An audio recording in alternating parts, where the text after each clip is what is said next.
24 ore su 24, le notizie corrono più veloci sul web. Guarda le ultime news sulle web TV di TG Italia, TV Veneto e tvverona.com. Connettiti con Industria e Finanza, la cronaca del Veneto e la cronaca di Verona.com.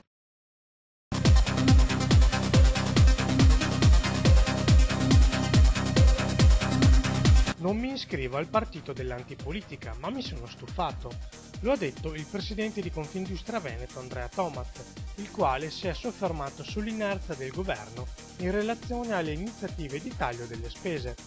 Parliamo sempre di tasse, ha spiegato Tomat, ma quando è che cominciamo a parlare di tagli? Lo dico anche al presidente Napolitano, siamo stufi di chi spende male, non solo di chi evade. Tomat ha sottolineato soprattutto l'aspetto fiscale. C'è gente che aspetta da mesi i rimborsi IVA e c'è gente che avanza milioni. Al contrario, abbiamo verifiche fiscali, tasse pagate al minuto e guai se tardi di un mese, perché rischia la galera. Ma che Stato è questo? Se c'è qualcuno che ha qualche idea, la tiri fuori alla svelta. Hanno superato le 18.000 unità i volontari di protezione civile del Veneto, 2.000 in più di quanti non ne avesse contati il censimento del 2009. È un sistema capillare e organizzato che esprime la tradizionale cultura della solidarietà della nostra regione in forma moderna ed efficiente e che vogliamo sempre più efficace e professionale. Lo ha ricordato l'assessore regionale alla protezione civile Daniele Stival, incontrando le province e i rappresentanti del volontariato. Nell'occasione è stato presentato anche il manuale sugli aspetti tecnici della sicurezza dei volontari, curato dal Centro regionale di protezione civile di Longarone. Si tratta di uno strumento che fornisce un primo panorama sugli aspetti tecnici riguardanti la sicurezza e la salute dei volontari che operano in maniera organizzata nelle situazioni di emergenza. I vertici nazionali del PDL presenti a Verona per sostenere la candidatura di Luigi Castelletti a sindaco alle prossime elezioni comunali del 6 e 7 maggio. Venerdì sera è stato ospite in Gran Guardia il coordinatore nazionale Angelino Alfano, che di fronte a una platea di circa 400 persone ha definito Castelletti la persona giusta e seria al servizio della città. Oggi invece è stata la volta del capogruppo alla Camera Fabrizio Cicchitto.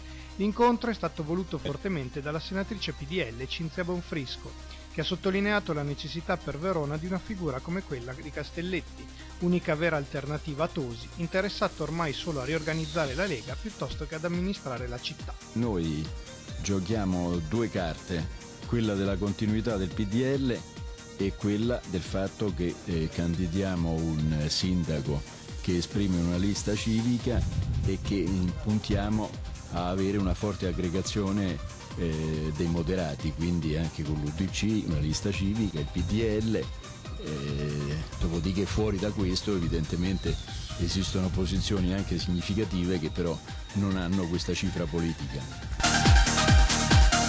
La crisi economica non allenta la presa. Sempre di più gli imprenditori polesani che si rifugiano nell'evasione fiscale per restare a galla. Un dato su tutti, l'incremento percentuale del fenomeno in Polesine rispetto allo stesso periodo del 2011 è del 218,90%.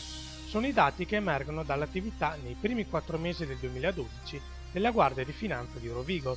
Dall'inizio di gennaio a oggi, gli evasori totali scoperti dalle Fiamme Gialle sono stati 14, tutti polesani. La cifra imponibile recuperata sfiora i 21 milioni di euro. I settori imprenditoriali nei quali si sono registrati i picchi di evasione sono molteplici.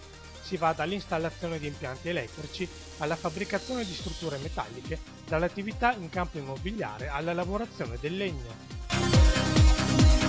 Dalle nevicate in montagna fuori tempo massimo al primo sole quasi estivo in meno di una settimana in Veneto.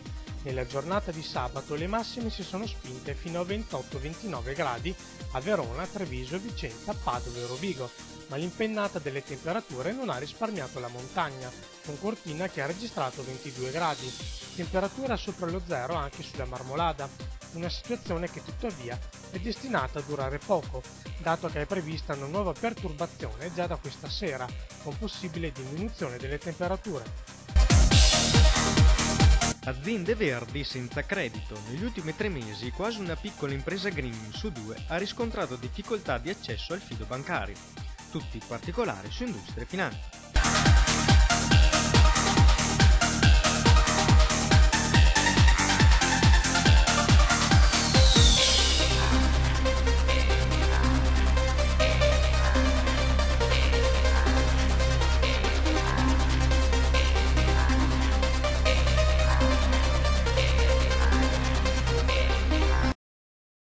24 ore su 24, le notizie corrono più veloci sul web. Guarda le ultime news sulle web TV di TG Italia, TV Veneto e tvverona.com. Connettiti con Industria e Finanza, la cronaca del Veneto e la cronaca di Verona.com.